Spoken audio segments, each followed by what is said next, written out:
সুনামগঞ্জ থেকে যোগ দিচ্ছেন আমাদের সহকর্মী আর জুয়েল।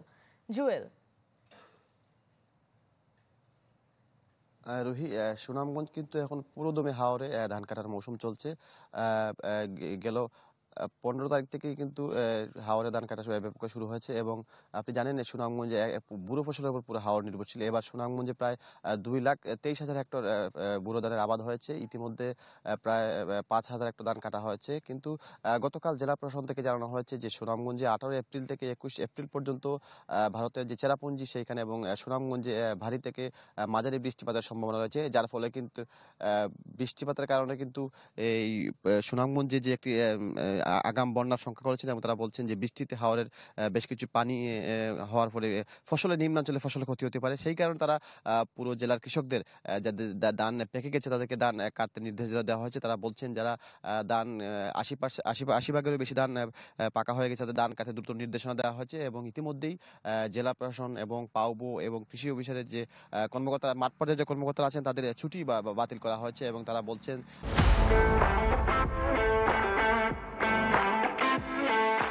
যাতে কৃষকরা দ্রুত ধান কাটতে পারে সেই সর্বোচ্চ চেষ্টা করছেন। ইতিমধ্যেই সুনামগঞ্জে প্রায় 700 ধান কাটার হারভেস্টর মেশিন মজুদ রাখা হয়েছে এবং কৃষি কর্মকর্তারা তথ্য থেকে বলা হয়েছে যে 2 লাখেরও বেশি শ্রমিক এবার হাওরে ধান কাটবে এবং ইতিমধ্যে আমরা বেশ কিছু উপজেলায় ধান কাটা শুরু হয়েছে দেখেছি এবং তারা বলছেন এবং তবে কৃষকরা একটু শঙ্কা জানিয়েছেন যে যেহেতু এখনো অনেক হাওরের ধান পাকেনি, তারা আসলে এই ধান যদি বৃষ্টি হয় তাহলে ধান কাটা নিয়ে একটা শঙ্কা আছেন। তারা বলছেন যে এই ধান পাকতে এবং দ্রুত গড়ে তুলতে আর 15 থেকে 20 দিন সময় লাগবে। যদি বৃষ্টিপাত হয় তাহলে কিন্তু এই হাওরে দ্রুত ধান কাটা সম্ভব না এবং তারা এই বৃষ্টি এবং আগাম বন্যার যে একটি বার্তা দেওয়া হয়েছে সেটাতে অনেকটা শঙ্কা জানিয়েছেন কৃষকরা। তবে প্রশাসন থেকে বলা হয়েছে আতঙ্কিত হওয়ার কিছু নেই। বৃষ্টি 18 তারিখ থেকে 21 তারিখ থেকে বৃষ্টি হওয়ার যে সম্ভাবনা আছে সেই ক্ষেত্রে দ্রুত পাকা ধান কাটতে বলেছেন, যাতে কাঁচা ধান কেউ না কাটে এবং যেহেতু বড় ধরনের বন্যার কোনো সংখ্যা নেই, এটা বৃষ্টিপাতের সম্ভাবনা আছে, সেই ক্ষেত্রে কৃষকদের সতর্ক থেকে কাজ করে ধান কাটার পরামর্শ দিয়েছেন। তবে এই ক্ষেত্রে হাওর অঞ্চলে কৃষকরা অনেকটা আতঙ্কিত, কারণ তারা হচ্ছে এই যদি বৃষ্টিপাত হয় বন্যা হয় তাদের ফসল হারানোর একটা শঙ্কা আছে। তবে তারা চেষ্টা করছেন যাতে দ্রুত ধান কেটে নেওয়া যায়। রুহি, জুয়েল, আপনাকে ধন্যবাদ। দর্শক, এদিকে নেত্রকোনার হাওরে ধান কাটা নিয়ে খবর জানাতে যুক্ত হচ্ছেন আমাদের সহকর্মী হানিফুল্লাহ আকাশ।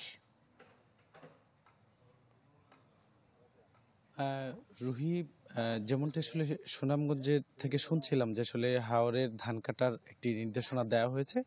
এই নির্দেশনা শোনার পর থেকে কিন্তু নেত্রকোনার যে হাওর বেষ্টিত এলাকা মদন মোহনগঞ্জ খালিয়াজুড়ি, সেখানেও কিন্তু স্থানীয় প্রশাসন, কৃষি বিভাগ এবং পানি উন্নয়ন বোর্ডের একটি তৎপরতা দেখা গিয়েছে এবং কৃষি বিভাগ কিন্তু ওই স্থানীয় যে হাওরের কৃষক যারা রয়েছেন তাদেরকে বলছেন যে 80 থেকে 85% যে সকল ধান পেকে গিয়েছে সেগুলো দ্রুত কাটার জন্য এবং এই ধরনের অবস্থা যেন কোনো ধরনের কৃষকরা যেন কোনো ধরনের ঝুঁকিতে না পড়ে এই তাদের যে স্বপ্নের ফসল এই ধান নিয়ে, সেজন্য আসলে কৃষকদেরকে প্রয়োজনীয় পরামর্শ দেওয়ার জন্য কিন্তু মাঠ পর্যায়ে যে কৃষি কর্মকর্তা তারা কাজ করছেন বলে জানিয়েছেন কৃষি বিভাগ এবং পানি উন্নয়ন বোর্ড কর্তৃক আমাকে জানানো হয়েছে। তারা বলছেন যে আসলে যে সকল হাওরের ফসল রক্ষা বাঁধ, যে সকল পিআইসি বাঁধগুলো রয়েছে সেগুলো প্রতিনিয়ত তারা মনিটরিং করছেন এবং কোথাও কোনো সমস্যা তৈরি হলে সেটি তারা তাৎক্ষণিক যাতে সমাধান করতে পারেন সেজন্য কাজ করছেন এবং যেন কোনো ঝুঁকিতে পড়তে না হয় সেজন্য তারা কিন্তু কাজ